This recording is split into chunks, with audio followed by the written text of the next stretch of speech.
The girl didn't make a sound when Thomas Brennan found her crouched beneath the lightning-split oak, clutching something against her chest like it held her very soul.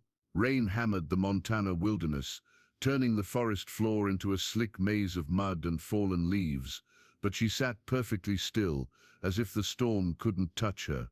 "Easy there," Thomas whispered, dismounting his horse with the slow deliberation of a man who'd learned that sudden movements could shatter more than just trust. "You hurt?" She looked up at him with eyes the color of winter sky, pale, endless, and holding secrets that made his chest tighten. Maybe 12 years old, 13 at most. Her dress was torn, stained with something that might have been blood or dirt or both. But what stopped Thomas cold wasn't her condition. It was the silence, not just quiet, silence. The kind that felt deliberate, carved out of trauma and sealed tight with pain. He'd seen it before, in men who'd crawled home from battlefields with their voices buried somewhere they couldn't reach. But never in a child. "What's your name?" he asked, crouching down to her level.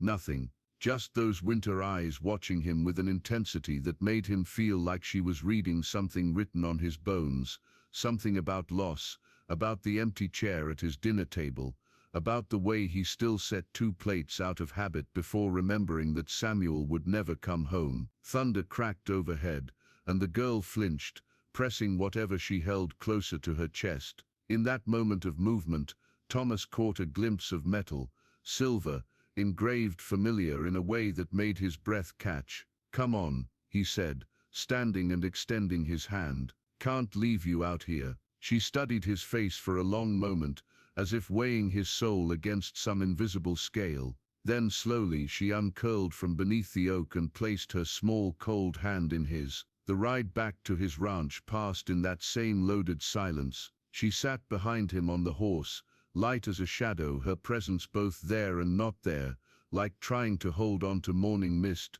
Thomas found himself glancing back every few minutes, half convinced she might simply vanish into the storm. But she remained, clutching her secret against her chest, as the lights of his cabin emerged through the rain like a promise of warmth in a world grown cold. He had no idea that by morning everything he thought he knew about loss would crumble like autumn leaves. The girl ate like someone who'd forgotten food was supposed to bring comfort instead of just survival. Thomas watched her work methodically through the stew and cornbread, her movements precise, economical, never once letting go of whatever she kept pressed against her side. "You can stay here tonight," he said, adding another log to the fire. "Storm's getting worse." She nodded once, sharp and certain as if she'd already decided this for herself. The gesture reminded him of Samuel, the way his younger brother used to acknowledge things with that same stubborn tilt of his chin, like he was negotiating with the world on his own terms. Thomas poured himself coffee, hands steadier than his thoughts. 3 months since the Apache raid that took Samuel, 3 months of neighbors offering casseroles and condolences, of well-meaning folks suggesting he sell the ranch, move closer to town, find himself a wife to fill the emptiness. None of them understood that the emptiness wasn't something you filled, it was something you carried. "Sheriff came by last week," he said, testing the waters of conversation, "looking for a missing girl from the Hawkins settlement. About your age." The girl's spoon stopped halfway to her mouth. Not a flinch, not a startle, just a complete stillness that felt like held breath. "Course.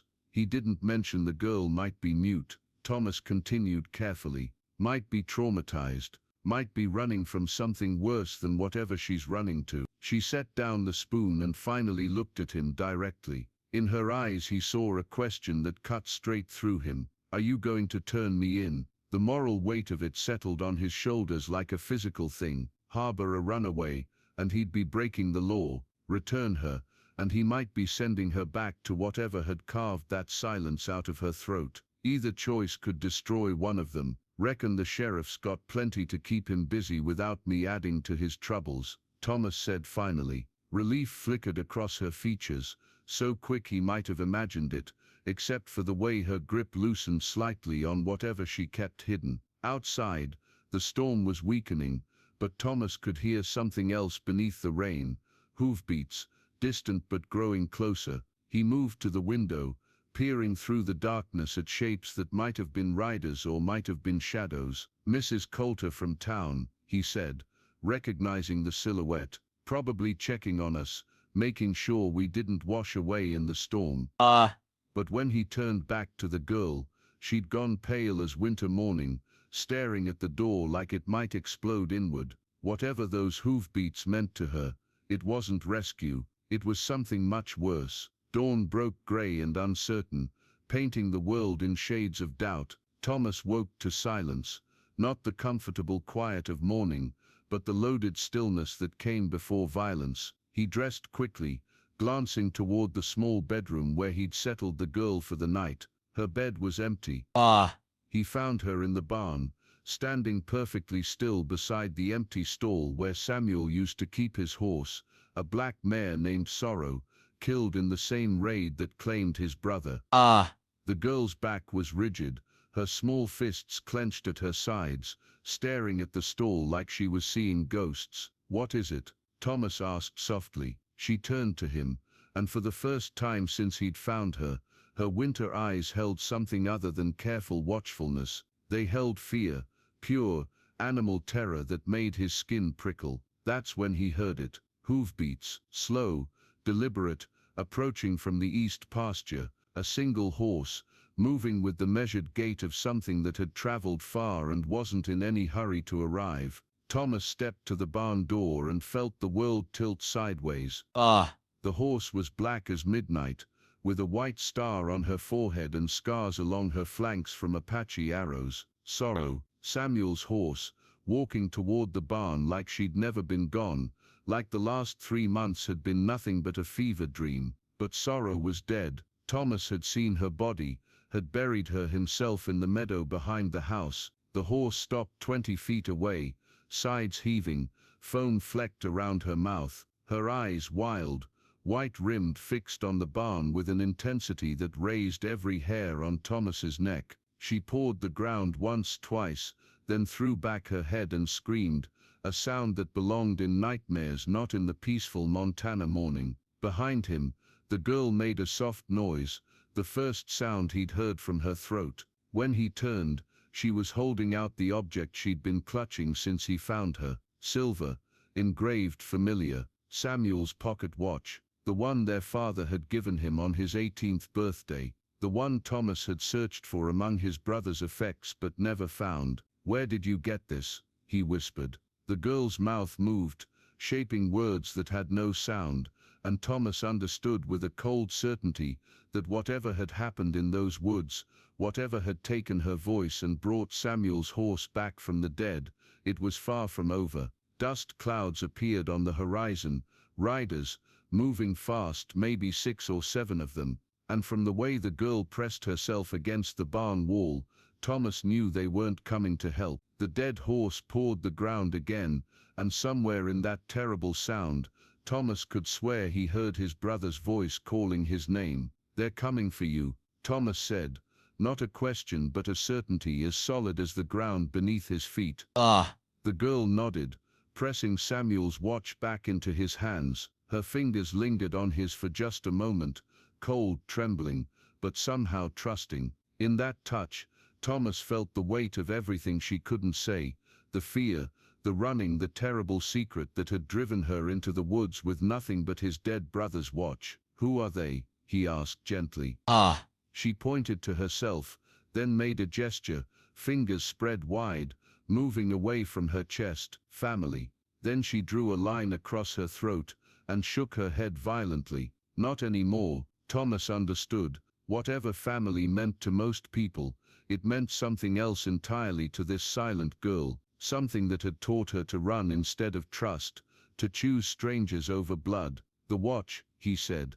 "How did you?" She pointed to the black horse, still standing motionless in the yard like a guardian made of shadow and grief. Then she touched her throat and mimed pulling something out, not her voice but memory. Her eyes found his, and in them he saw a story that would have broken him if she could have told it. "Samuel saved me," those eyes said, "but he couldn't save himself." Thomas felt something crack open in his chest, not the sharp pain of fresh grief, but something deeper, understanding. For 3 months he'd carried the guilt of not being there when Samuel needed him, but his brother hadn't died for nothing. He'd died protecting this child, and somehow through magic or miracle, or sheer stubborn will, he'd made sure she found her way to safety. He was always too brave for his own good, Thomas whispered, and the girl's eyes brightened with something that might have been the ghost of a smile. The riders were closer now, their voices carrying on the morning air, rough, angry, demanding. Thomas could make out words: girl, property, punishment, the kind of language that made his blood run cold. You don't have to run anymore, he said, and meant it with every fiber of his being. Whatever they want, whatever they think they can take, they'll have to go through me first. The girl's hand found his again, squeezing once gratitude and trust and something else, hope maybe, the kind that grew in dark places and refused to die. Outside, sorrow stamped her feet and tossed her mane, her ghostly presence somehow both impossible and absolutely real. Thomas had stopped trying to understand how his brother's horse had returned from the dead. He only knew that she had, and that meant Samuel wasn't as gone as he'd thought.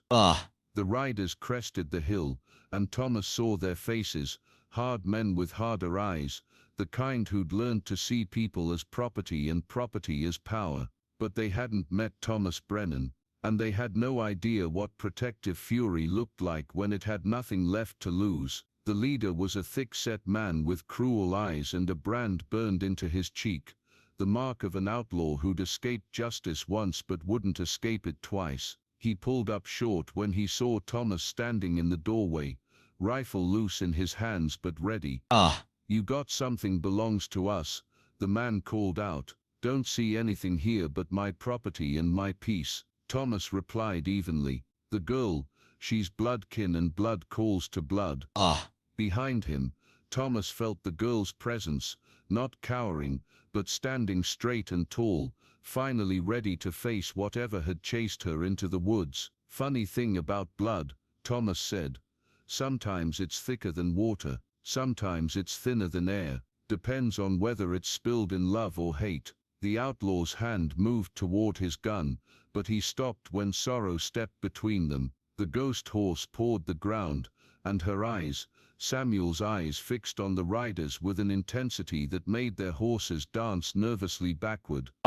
That horse died 3 months ago, one of the riders whispered, voice cracking with superstitious fear. Lot of things died 3 months ago, Thomas said, but some things don't stay buried, especially when they've got unfinished business.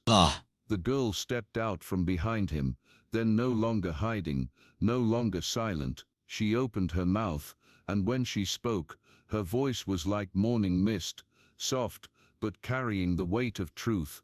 I'm not your property anymore, Uncle Wade. I'm not anyone's property. The outlaw, Wade snarled and reached for his gun, but Thomas was faster. The rifle shot echoed across the valley, and Wade toppled from his saddle, clutching his shoulder.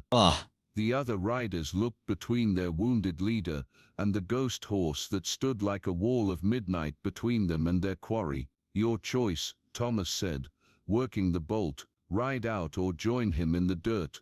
They chose to ride. When the dust settled, Thomas found the girl kneeling beside Sorrow, her small hand resting on the horse's neck. Thank you, she whispered, and the horse nickered softly before fading like smoke in sunlight, not disappearing, but returning to whatever place waited for the faithful dead. What's your name? Thomas asked, as he had that first night. Sarah, she said, and smiled. Sarah Brennan, if you'll have me. Years later, when Sarah had grown into a woman with her own children playing in the yard where Sorrow had once stood, she would still set 3 places at dinner, one for Thomas, who'd become the father she'd needed, one for herself, and one for the uncle who'd died saving her, the one who'd found a way to keep his promise even from beyond the grave. On quiet evenings, when the light slanted just right across the meadow, she could swear she saw a black horse running free among the wild flowers, finally at peace, his duty done. The watch still sat on the mantel, keeping perfect time, marking the moments of a life built on love instead of fear, a life that began the night a silent girl found her voice, and a grieving man found his purpose, and a dead horse found its way home.